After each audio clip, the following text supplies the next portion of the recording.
नमस्ते बच्चों, आज हम आपको पाठ 9 शब्दकोश पढ़ाएंगे। इसकी लेखिका है डॉक्टर सरोज प्रकाश। बच्चों, शब्दकोश के बारे में मैं आपको बता दूं थोड़ा कि शब्दकोश जो है वो हम किस तरह से कब कब हमें उपयोग होता है। जैसे कई बार क्या होता है, हम कोई किताब पढ़ रहे होते हैं और हमें उस समय कोई ऐसा शब्द होता है जिसका हमें अर्थ नहीं पता रहता है, ये सरल अर्थ हमें नहीं मालूम पड़ता है। तो ऐसी स्थिति में बच्चों में क्या करना चाहिए कि हमें शब्दकोश का सहारा लेना चाहिए। आप अंग्रेजी जब पढ़ते हैं तो उस समय भी इंग्लिश पढ़ते समय आप क्या करते हैं कि आपको कई शब्दों के अर्थ नहीं पता रहते हैं, बहुत से शब्दों के अर्थ नहीं पता है। उसके लिए आप क्या करना चाहिए, आपको डिक्शनरी रखनी चाहिए, अर्थात शब्दकोश रखना चाहिए। उसमें आपको हर शब्द के अर्थ और एकदम सरल अर्थ में आपको बताया जाता है। तो वैसे ही बच्चों शब्दकोश हिंदी का भी आता है जो कि आपको सरल अर्थ में बताएगा। उसमें बहुत सारी चीज़ें ऐसी होती हैं जो आप उनको समझ लें तो आपको समझने में आसानी होगी। तो बच्चों, हमारा जो ये पाठ है वो संवाद है और इसकी लेखिका है डॉक्टर सरोज प्रकाश। इनका जन्म 1947 में एटा में उत्तर प्रदेश राज्य में हुआ था। ये जो है लेखिका हैं और कॉलेज में भी बच्चों इन्होंने अध्यापन कार्य किया है। इनकी बहुत सारी रचनाएं जो है प्रकाशित होती रहती हैं पत्र पत्रिकाओं में। तो चलिए बच्चों, हम इस पाठ की तरफ चलते हैं। इस संवाद में क्या किस तरह से समझाया गया है। शब्दकोश के बारे में बताया गया है कि जब शब्दकोश पास में ना हो, हमारे आसपास कोई मान लीजिए ना हो और हमें बड़ी तकलीफ़ हो उस समय कि हम किससे पूछें और हमारे सामने कोई पूछने वाला ना कोई मिले, तो उस ऐसी स्थिति में अगर हम शब्दकोश अपने टेबल पे रखे रहेंगे तो हमको उस शब्द का अर्थ समझने में बड़ी ही आसानी होगी। तो चलिए हम अपने पाठ की तरफ चलते हैं। तो प्यारे बच्चों, आपको पाठ 9 शब्दकोश है। लेखिका हैं डॉक्टर सरोज प्रकाश। इनका परिचय कुछ इस तरह से है। जन्म 1947, एटा उत्तर प्रदेश राज्य में है।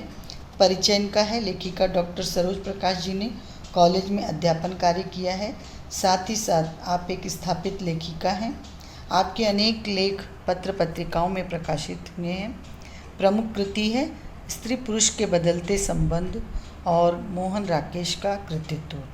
जो ये गद्य है संबंधी संवाद जो है, इसमें क्या है, इस संवाद में लेखिका ने शब्दकोश को किस तरह देखा जाए, उसमें शब्दों के अर्थ कैसे ढूंढे जाएं, इस बारे में विस्तृत जानकारी दी है। अब देखते हैं पाठ की तरफ। प्रस्तुत पाठ में शब्दकोश के उपयोग की जानकारी दी गई है। इसमें यह भी बताया गया है कि शब्दकोश का उपयोग करने के लिए वर्णमाला और 12 खड़ी के क्रम का ज्ञान होना बहुत ज़रूरी है। आप वर्णमाला मतलब क्या है, जैसे अ आ इ ई, ये पूरे स्वर और जो है क ख ग घ, ये भी स्वर और व्यंजन अच्छे तरीके से याद होना चाहिए। और उसके बाद 12 खड़ी यानी कि कक्का किक्की, ये भी बहुत क्रम से याद होना चाहिए, जो कि आप पीछे पढ़ चुके हैं। कक्का किक्की ये सब आप प्रारंभ से पढ़ते आ रहे हैं। इनके क्रम का ज्ञान होना बहुत ज़रूरी है। अब देखिए बच्चों, कोष्ठक में दिया है सलिल और नीलिमा दोनों अध्ययन करते हुए बैठे हैं। सलिल परेशान हो जाता है, बार बार पुस्तक को उलटता पलटता है। नीलिमा का संवाद है, देखिए क्या कहती है।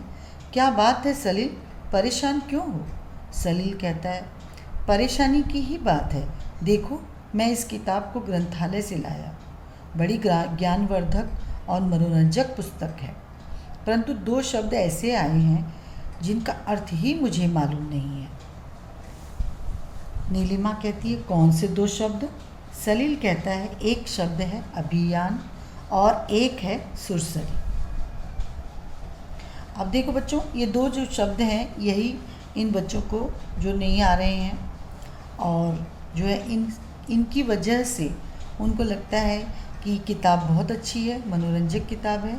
और ग्रंथालय यानी पुस्तकालय से लेकर आए हैं, लाइब्रेरी जिसको आप कहते हैं, वहाँ से लाए हैं और किताब बहुत ही ज्ञान देने वाली और ज्ञान को बढ़ाने वाली और मनोरंजक है, यानी मन को खुश करने वाली है। लेकिन जब पढ़ते हैं तो तो उस समय 2 शब्द ऐसे आ जाते हैं, अभियान और सुरसरी, कि वो परेशान हो उठते हैं कि इसका अर्थ क्या होगा। नीलिमा कहती है सोचते हुए, सच बताऊं, मैं भी इनका अर्थ नहीं जानती। सलील कहता है, पर इनके अर्थ तो जानना जरूरी है। नीलिमा कहती है, ऐसा करते हैं कि पड़ोस में जो पत्रकार रामदास जी रहते हैं ना, उनके यहाँ चलते हैं, वे ज़रूर हमारी सहायता करेंगे। सलील और नीलिमा रामदास के घर पहुँचते हैं। सलील नीलिमा एक साथ कहते हैं, नमस्ते चाचा जी। रामदास कहते हैं, अरे सलील नीलिमा, आओ बेटे आओ, कहो क्या बात है। सलील भीतर आता है और कहता है, चाचा जी, हम आपको थोड़ी सी तकलीफ़ देने आए हैं। बात यह है कि आज मैं एक बड़ी अच्छी पुस्तक पढ़ रहा था, उसमें कुछ शब्दों के अर्थ समझ में नहीं आ रहे हैं, इसलिए मैंने सोचा कि आपसे पूछ लें। रामदास कहते हैं, अरे बेटे, यह तो बहुत अच्छी बात है। शब्दों के अर्थ जान लेने से भाषा संपन्न होती है, यानी भाषा क्या हो जाती है, बहुत ही आपके भाषा का भंडार जो है बढ़ जाता है उसके अर्थ का। तो इस तरह से वैसे भी कहते हैं ना कि बूंद बूंद से सागर बनता है। बच्चों, ये एक मुहावरा है, बूंद बूंद से सागर भरना। मतलब क्या होता है, थोड़ा थोड़ा अगर हम संग्रह करके कोई चीज़ रखेंगे तो उससे ही मतलब सागर जैसे भर जाता है, तो वैसे बूंद बूंद जब सागर में गिरती है तो उससे क्या होता है कि वो बूंद बूंद से ही सागर बन जाता है।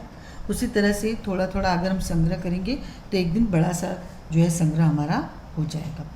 नीलिमा कहती है सलील से, इन्हें वे शब्द बताओ ना। रामदास कहते हैं, तुम्हारे उन शब्दों का अर्थ मैं बता पाऊँ या नहीं वह दूसरी बात है, पर ऐसा करता हूँ कि मैं तुम्हें शब्दकोश दे देता हूँ, उसमें अर्थ देख लो। सलील नीलिमा आश्चर्य का भाव उनके मन में प्रकट होता है। वे कहती, शब्दकोश? रामदास कहते हैं, हाँ, क्यों, तुम्हें शब्दकोश नहीं मालूम? सलील कहता है, नहीं। रामदास शब्दकोश उन्हें देते हुए कहते हैं, यह देखो, यह शब्दकोश है। सलील पन्ने पलट रहा है, नीलिमा झांक कर देख रही है। रामदास जी कहते हैं, इसमें करीब 1.5 लाख शब्द हैं, कुछ शब्दकोश कम या अधिक शब्दों के भी होते हैं। तो बच्चों, आज हमने इतना पढ़ा जो है, आज हम जान गए कि शब्दकोश क्या चीज़ होती है और उससे क्या जो है हमने उसके लिए हमें कैसे जो है उसमें कितने शब्दार्थ देखने का तरीका क्या होता है और कैसे शब्द होते हैं, इसके बारे में जो हमने आज जानकारी प्राप्त की। आगे हम देखेंगे कि शब्दकोश में हम शब्द कैसे ढूंढें, तो ये अगले वीडियो में हम देखेंगे। तब तक के लिए धन्यवाद बच्चों।